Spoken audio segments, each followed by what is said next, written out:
Bismillahirrahmanirrahim. Allahumma shalli ala sayyidina Muhammad.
pasang kaliman tabik sinabeto Yudono dumawan awak toan. Duh Kanjeng Ibu Batari Pemuni nyuwun pangapunten putra paduka ing Tunggul Malaya kula pun Prabu Dewasrani ingkang kumewat kumamantun sowan wonten ngarsa paduka Kanjeng Ibu Batari Durga mongko tanpa paniwara. Ibu kula ngaturaken sembah sungkem kula kunjuk wonten sandhap pada paduka pundhen kula Kanjeng Ibu Batari Pemuni. Yen susmono ngagem wis kalibawa langgeng. Anakku wong bagus Dewasrani. Ya kula ora dadi boyo mangapa. Sira ngaturake pangabekti marang ibu. Wis dak tampa nggih Dewasrani. Agawe bombong jroning nala. Ora liwat pangestunipun ibu kebatampan ana ya nggih anakku wong bagus Dewasrani. Inggih ibu. Gurawalaning pamundi kula kapundi wonten ing mustaka dados jimat paring pangestunipun paduka Kanjeng Ibu Batari Durga. Mengko dhisik nggih Dewasrani. Sesampungan kelawan kang sira aturake ana ing ngarep panjang swanmu beda kelawan padatan dina iki kang tanpa paliwara dadake kaget yasipun ibu Dewasrani katiti saka pepunging mimba jaiting netra lekring madana putraku wong bagus Tunggul Malaya sajak ana kang dipikir sajak ana kang dipenggalih Dewasrani. Aja nganggo wikih haring kulupung bagus anakku lanang Tunggul Malaya. Matura. Yen to sira terbe panyuwun kelawan puniku mara denage matura nggih Dewasrani. Inggih Ibu. Nyuwun pangapunten sadèrèngipun Ibu. Menawi kula matur walaka wonten ngarsa paduka Kanjeng Ibu Batari Durga punapa sinten paduka boten paring bendhu lan boten paring duka dumateng atur kula menika mangke Ibu jagat Dewa Bathara tobat Dewasrani ora-oranipun Ibu bakal paring duka lan bebendhu lawan jeneng kita sira mono anakku lanang kang datosnani dasare wis kasembadan mengku kawit kamukten lan kawibawan negara Tunggul Malaya. Ora dinage Dewasrani sira darbe panyuwun apa kula Dewasrani wong bagus. Ibu kula kepengin sambut susinaning akrama Ibu. Kula kepengin amengku sipating garwa. Supados langkung Anyokrawati langkung wibawa hambal dendha anggen kula Anyokrawati wonten negari Tunggul Malaya nyatanipun menawi katiti saking yuswa dasaripun kula menika sampun pantes amengku sepating garwa. Ibu kula kepengin amung kasih ngreh dejaka kula kepengin sambut susinaning akrama Ibu. Topil jagat Dewa Bathara anakku wong bagus Dewasrani. Punipun rumangsa bombong lan bungah sira kula. Darbi pancungga kang kaya mangkono. Bener sing dadi aturku kula. Sira wis pantes mengko sipating garwa lan utawa sipating manodya. Mara denage yen to putri anake ratu ngendi? Atmajane Nalendra ngendi Dewasrani? Silih widodari pisan ndak rasa uga bakal kawujud sebab jeneng kita mono ya tedhak turasing Jawata yen to anake pandhita endang sapa sing dadi sesilihe. Ibu nyuwun pangapunten rinten dalu yen tansah anggoda adeking Kanalendran kula anggen kula wonten negari Tunggul Malaya tanah sanes. Atmajanipun pikulun Sang Hyang Bathara Brahma ingkang iwangan Hargadana inggih menika Bathari Dresanala ingkang badhe kula ngenaken Ibu Dewa Srani.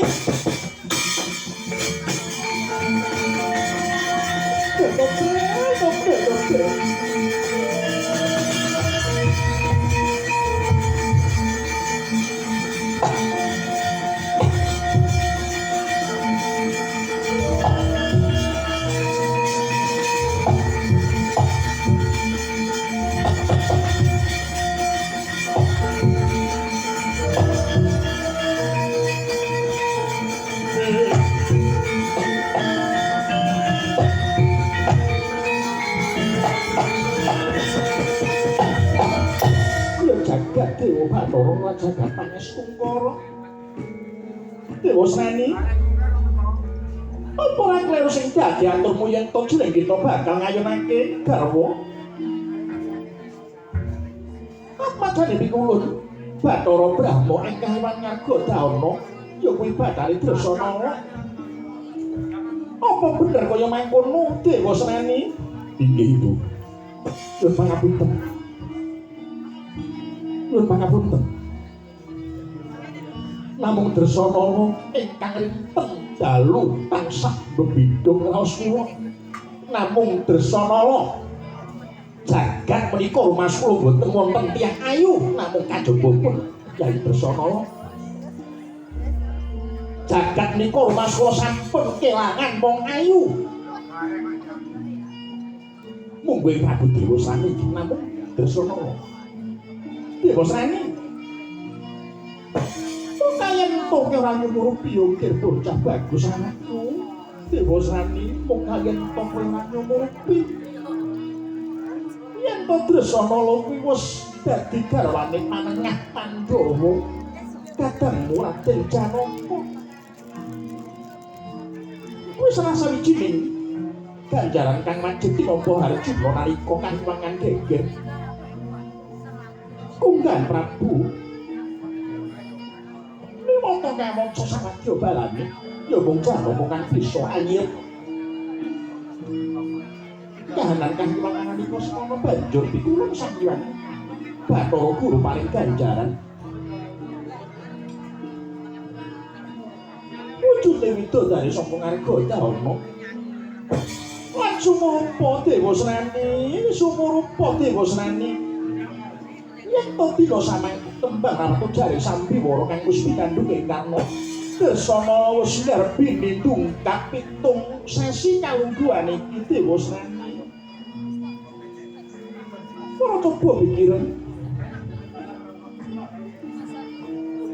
Ora coba limbang-limbangan dhisik sing dadi gayuanmu Dewa Srani. Apa ya pantes ing atase Dewa Srani Narendra Agung Tunggul Malaya bakal golek garwa wae. Wanita kang wis ngandhut jabang bayi. Apa jagat iki mung sak ambane godhong kira Dewa Srani. Ora coba ing ngarepmu wis paling dawuh. Ing ngarepmu wis paring dawuh yen to jeneng kita ngayunake Putihan Manjane Narendra sapa? Widodari sapa kang mbok pilih? Wataraja Si Dresanala ya Dewa Srani.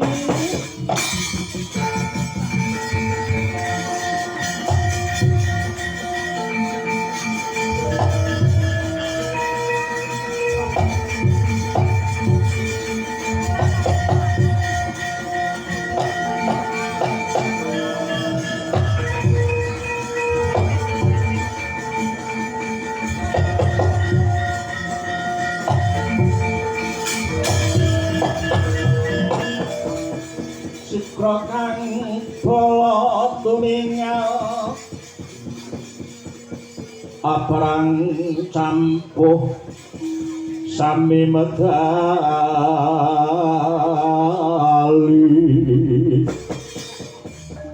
lir kadet pileting goto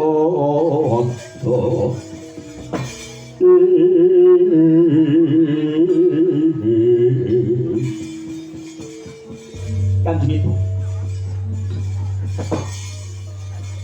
Gayuhan kula Gegayuhan ingkang suci, gayuhan ingkang luhur. Katresnan kula dhumateng Yayi Bathari Dresanala menika boten kenging pinambengan malih. Ujaring para pinter, ujaring para winasis kendikaning para sarjana kang sujaning budi. Jeneng katresnan kuwi uruping jiwa kang luhur ora kena disupur lan ora kena tinampik peparinging Gusti Kang Maha Kawasa. Paribasan dipun daduma kula nggih badhe medhot, dipun palangana kula nggih badhe mubah. Lingkang menika Ibu. Sinten malih kang kula tangisi namung paduka Kanjeng Ibu. Monggo Ibu.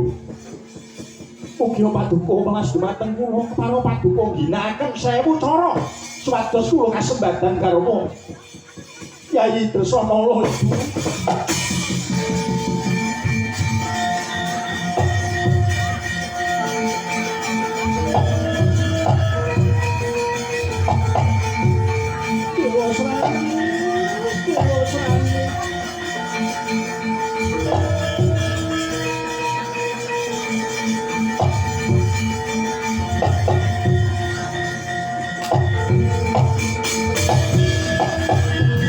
Bumi goncang kancing langit kelap-kelap katon lir kencanging sang malih gandrung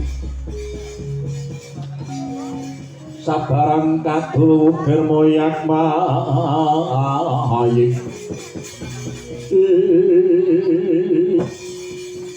sejatipun Ibu ora mentala Ibu ngerti yen to gayuhanmu kang kaya mangkene linambaran ati kang tulus nanging Dewa Srani kowe kudu eling. Dewa Srani kowe kudu eling. Tumindakmu iki nalise sugri bener. Dewa Srani tumindakmu iki luput yo nggih Dewa Srani. Lepat mungguhipun tiyang ingkang mastani nanging bener mungguhipun Dewa Srani. Kados ingkang kula aturaken wonten ngajeng badhe kados pundi dipun dadunga kula nggih medhot dipun palangana kula nggih klumpet Dewa Srani Dresanala kuwi dadi bojone manenging Pandhawa dadi garwane Raden Janaka kok iya golek wanita aja Dresanala Dewa Srani mboten Ibu namung Yayi Dresanala yang badhe kula yonaken oleh paduka mboten sabiyantu dhumateng kentek lan kula nggih kula badhe garwa Yayi Dresanala Ibu monggo Ibu para paduka mejahi kang putra kula pun Dewa Srani mawon Ibu.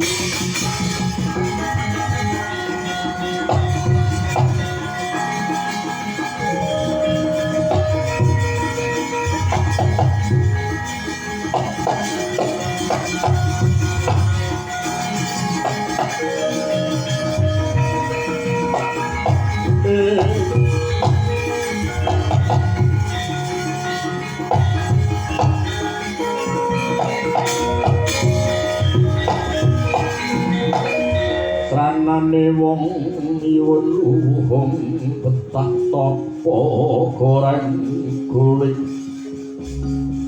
elinga salat mikaya nacana kudu manis Dewa Srani ya kula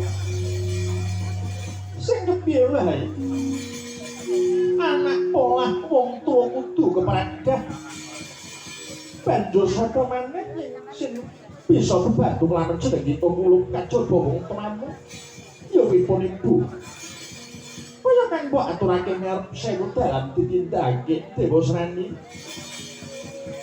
dina iki aku bakal munggah marang kahiwangan Jonggring Salaka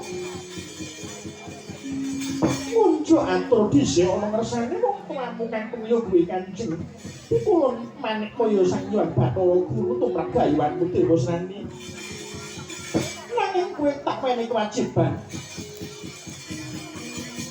perkara gayuhanmu iki sing dadi palange aku mung Raden Janaka golek ana Janaka Dewa Srani.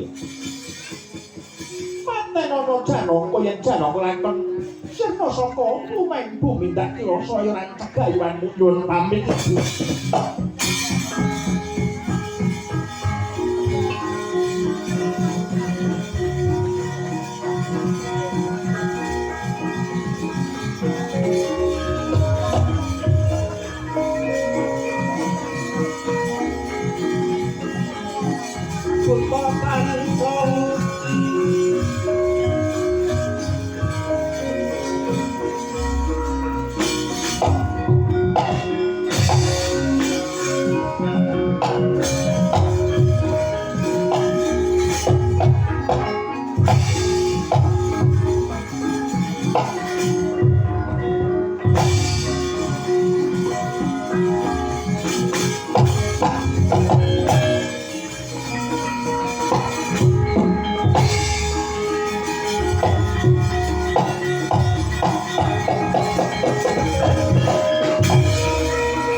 tata kati wisaya indriyak sasara makruta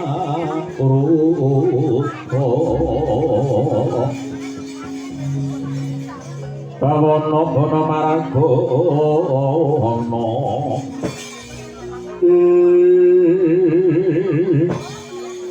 abdiku patih Gawana Yaksa ora nonton pengendika Kirana Prabu Dewa Srandi nimbali abdi paduka kula Gawana Yaksa wektu dina isih samengko ana kewajiban kang kudu disangkul Wadyabala Tunggul Malaya mugi kepareng paduka paling dawuh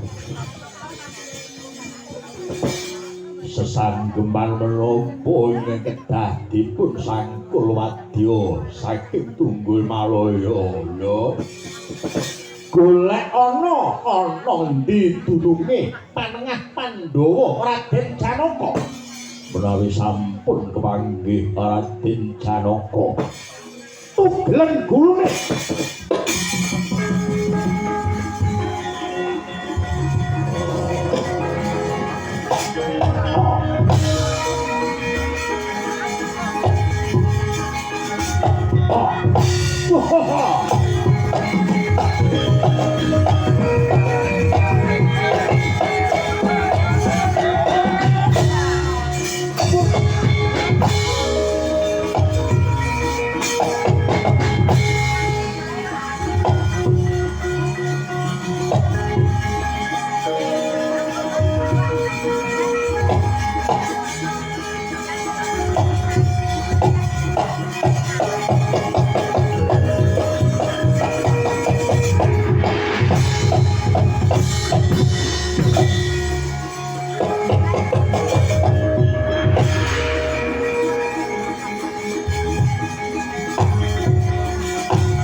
dan sembah ngiring ulun kapraba ing sang marap ringat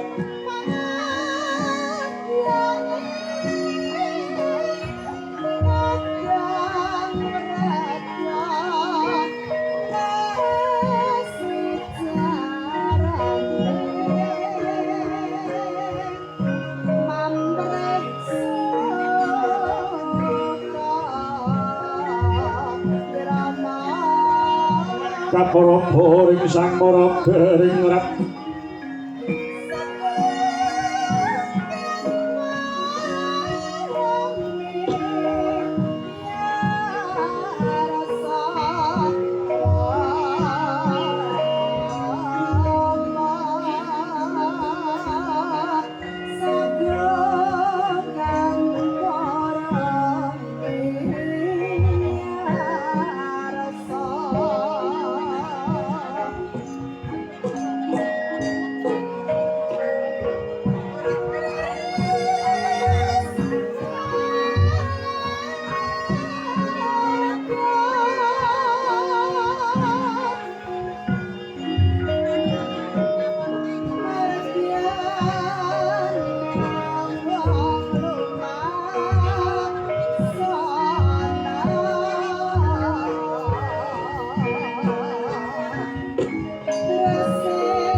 Kaparapa ing sang maraba ring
sahanane kang nikanang sihing dasih paweh buka sawet bumi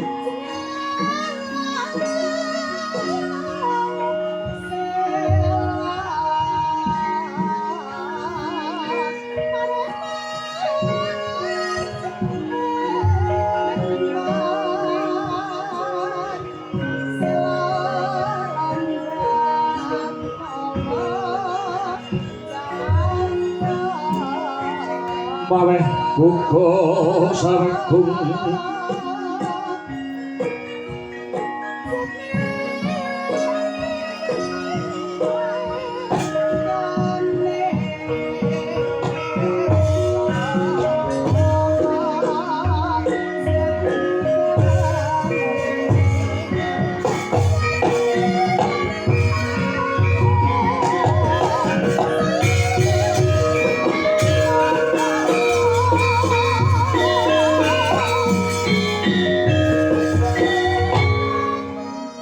Suhur Tata Pitana narbuka wiwaraning kandha sinartan pangesti luhuring kagunan lan pangesti marang goncaraning bebrayan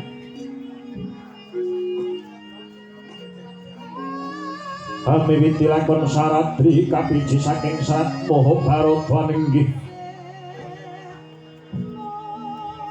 jagating wayang Purwa ingkang dayane paweh kepadan labeting mriku sinung piwulang lan pralambang palupi teng agesang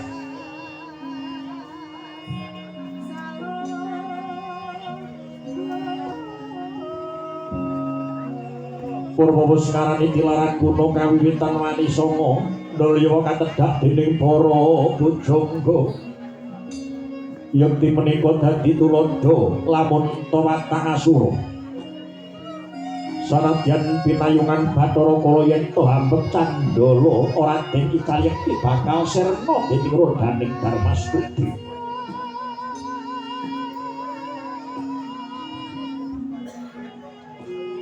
ringgit Purwa ginelar ngrumpaka lagoning janma pramila pepasrening embo isining jagat gelar kang binentang banet tawang nirada lan awang-awang gebok kaesti minangka bumi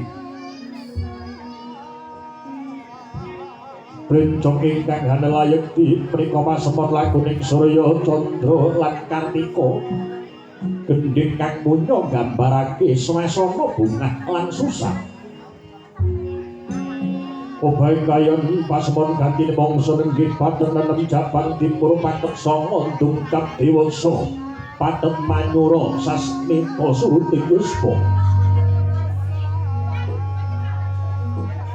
Hanyar waranyar mangsa palguna Windu adi iwang pratangga pinanjruhuring Pandhawa inggih sasana sewa kenging minangka pambukaning carita gumelaring Praja Dwarawadi ya Praja Dwarawaka lah sipenta dosanamane sang kaping ingkang minangka Sangsang Agung wenang hangembat pradata luhur yen diwisana pelahane dhewe ento dewa awisih pandhita keparek ratu wenang dadi juluk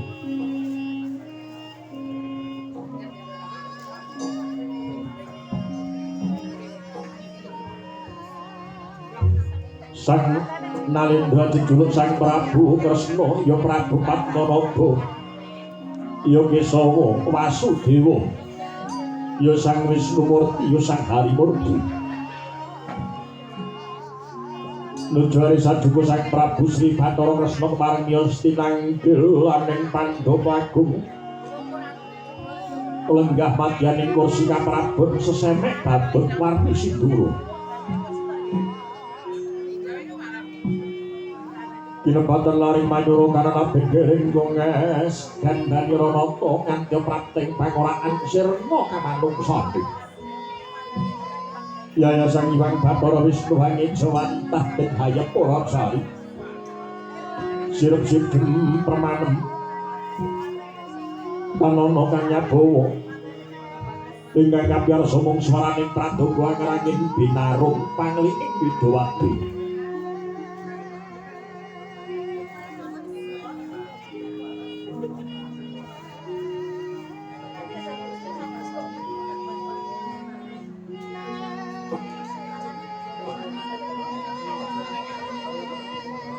Lasi menteng kang katingal mabukuh Denira marak ngapuran jangkang Bonangasta temah jenjeng Genya Semewa putra werda pinasih wingking saking kasatriyan Parang Garuda kekasih Raden Samba ya sang Wisnubrata Berabelah pasibane para mantri bupati lurah jajar sapanunggalane ingkang den pangarsani Satya Swala Bumi Raden Setyaki ya Raden Yuyudana dangu dereng wonten ngara badhe dawuh sabda katungka ora jroning pasewakan mulat rawuhnya pusaka kang bisa kandha jimat kang bisa ngucap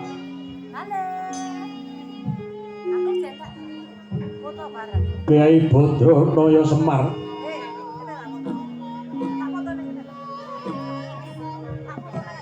ya sang Asmara Santa ya duda manang munung jangkan Semara Santa ya sang Dyah Juru Munta Prasanta kadada enggalih sang Prabu Kresna sigra manembra dhumateng tamu agung ingkang agya Sumewa walih pelok gantining swasana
Pulang ramjuan ingkang sasongko gumenyan puri mangken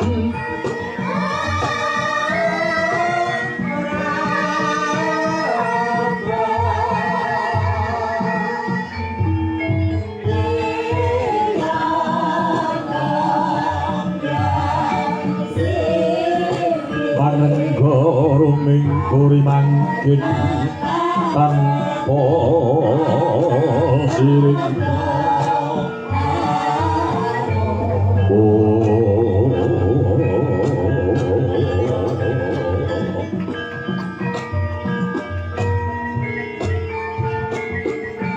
kalpit kang omah mas moro benangin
leng-leng driya mangun bung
jelangen nira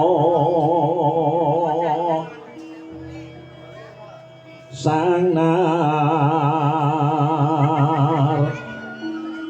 pati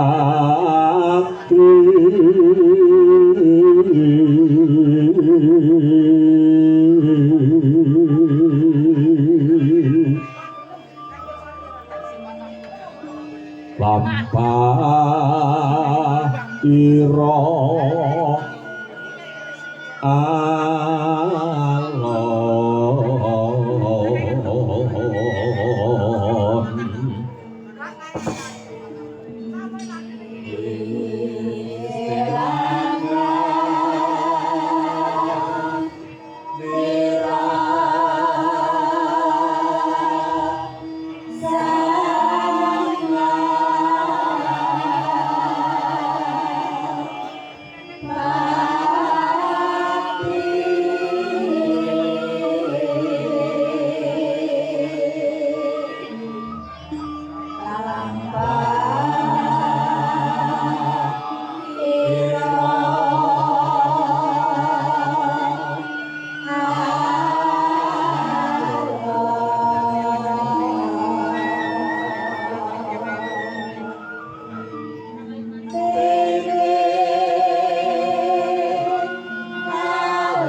Iwangsuk sumono hangat diluwih.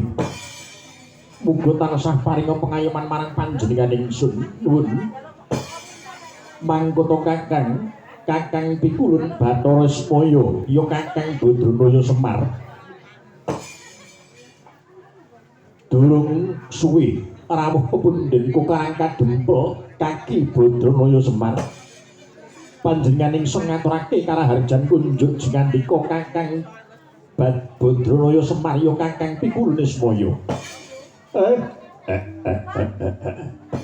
Bergegek-ugek mel sadulita. Nggih. Sinuwun. Kalih sing ngurubeda lampah kuluhane skala. Kalih sing ngurubeda lampah kuluhane skala. Boten langkung. Kula ngaturaken sungkem kula kunjuk paduka sinuwun Prabu Sri Bathara Kresna. Kakang Pikulun Bathara Semaya ya Kakang ora liwat ndak tampa kanthi bombong birawaning panggalih. Duh Kakang muga jengandika penake anggone pinarak Kakang Badranaya Semar iki ana dina Pasewakan Agung ana Praja Dwarawati Kakang. Nggih. Sampun boten kirang sekeca. Anggen kula sowan ngabiyantara wonten ngarsa paduka. Sinuwun Prabu Sri Bathara Kresna. Ulun Samba kelawan Yayi Setyaki kepenak nanggonmu seba ana dina Pasewakan kalungguhan iki. Putraku Parang Garuda kelawan kadangku ing Swala Bumi. Kamun Dudaji sampun boten kirang sekeca sawanipun putra paduka kula pun. Samba boten langkung kula ngaturaken pangabekti kunjuk paduka Kanjeng Rama Pundhen kula. Semanten ugi rayi paduka ing Swala Bumi. Koko Prabu sampun boten kirang sekeca anggen kula sawan ngabiyantara wonten ngarsa paduka Kanjeng Koko Prabu sugeng kula mugi katur. Yo Kang. Samba kelawan Yayi Setyaki wis ndak tampa agawe bombong jroning nala. Kakang Semar andadake kaget. Ya sabab rawuh jengandika Kakang Badranaya Semar tanpa nganggo ceca luwih dhisik. Mula kang kaya mangkono Kakang Pikulun denage paringa dawuh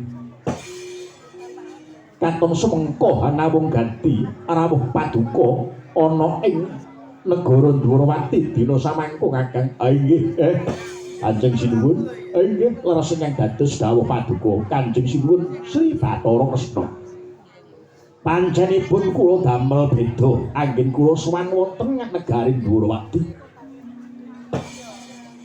Yektinipun wonten bab ingkang maksud sinandhi ingkang badhe kula aturaken wonten ngarsa paduka.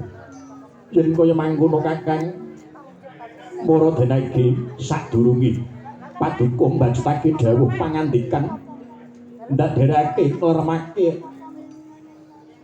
rasa ing sawetara. Muga Gusti Kang Maha Kawasa tansah paring tuntunan kelawan paduka padene keluarga agung negara Ndrawati Kakang. Panjenengan ingkang puspita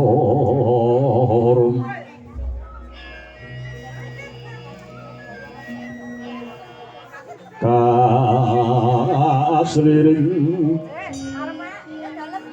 samirana mri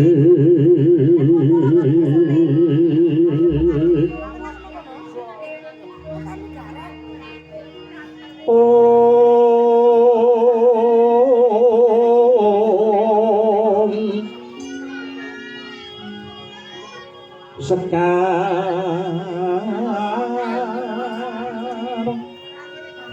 kadung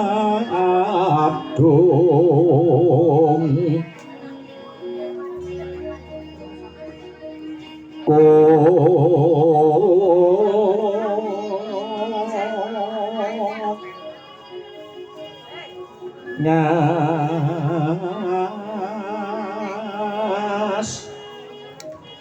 gandhanyo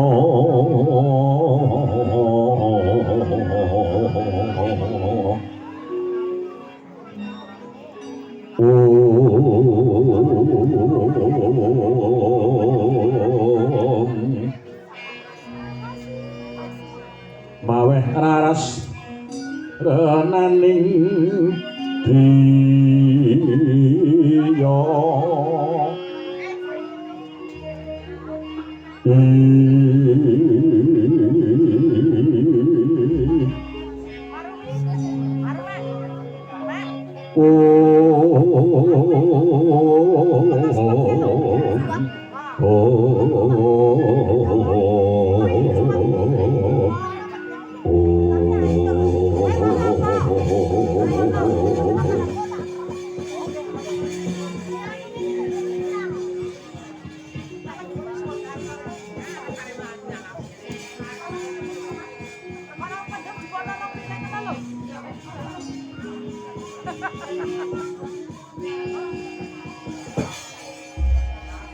Gus sinuwun Prabu Sri Bathara Resna swan kula ingkang sepisan sampun kasembadan kula mertui kayuwanan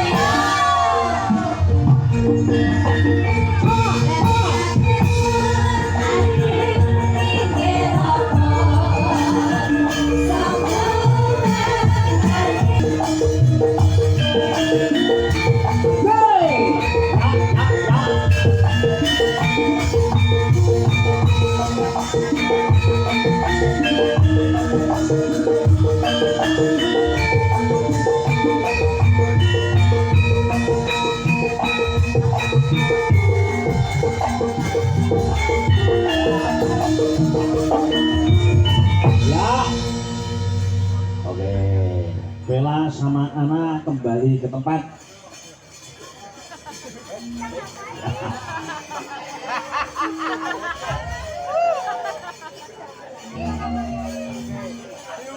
Bella karo Ana kembali ke tempat. Lah sing ngadeg ya gapura.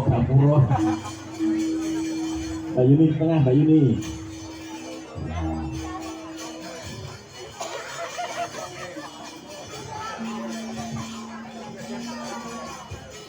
Minangkani dawuh yo iki ana dawuh saking kadang-kadang juru ladi ana ing pijeran kene mligine sing remek ana dalem kene umono lagune Tombo Kangen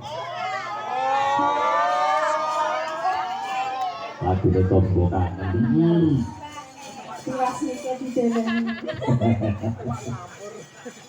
lagune Tombo Kangen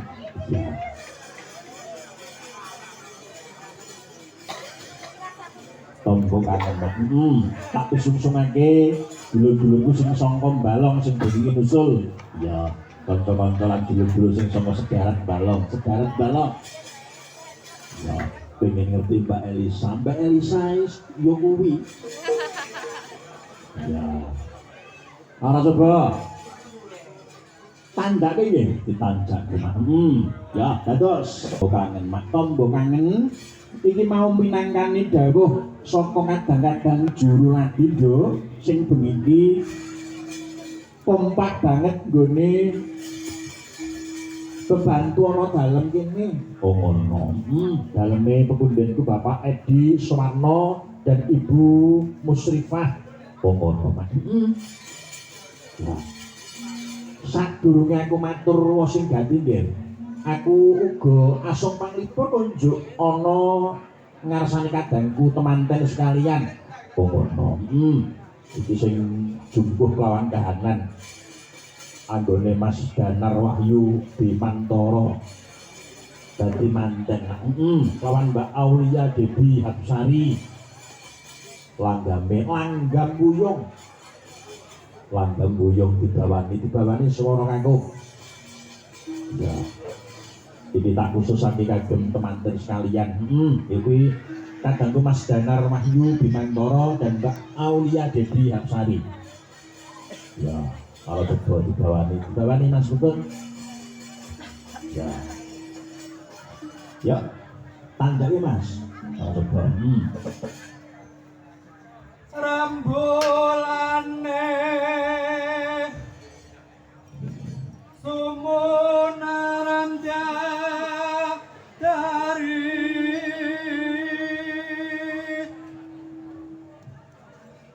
lintang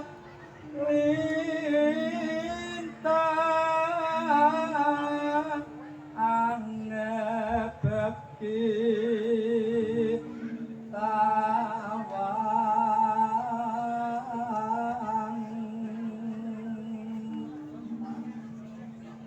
pating kelap ya rasa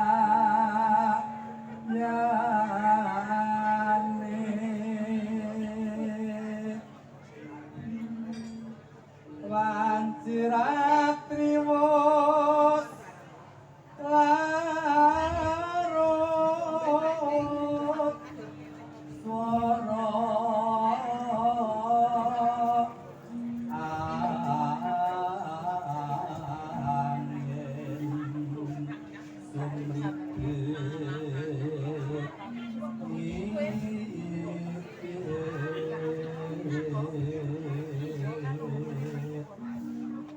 Terus boyong gegerit mana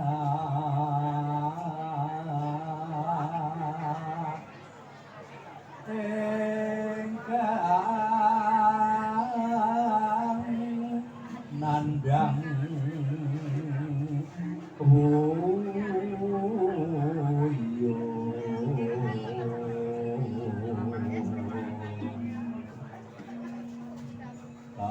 taman loro as moro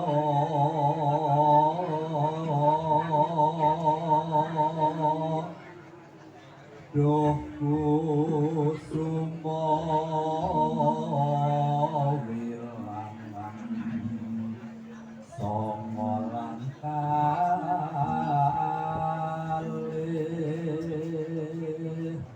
terakhir mugi balas mrek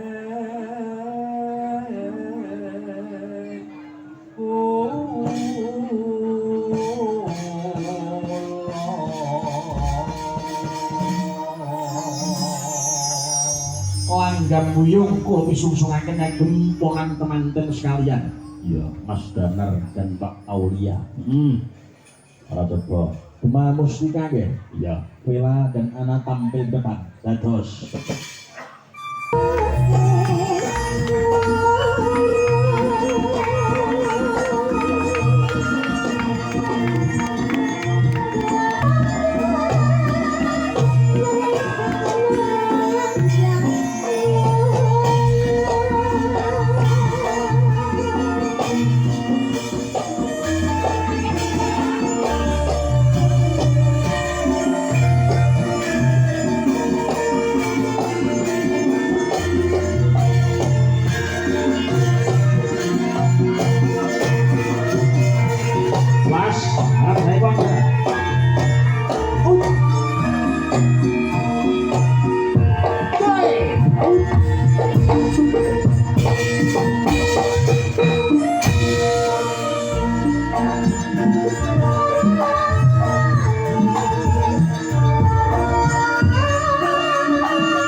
Larang dhisik yo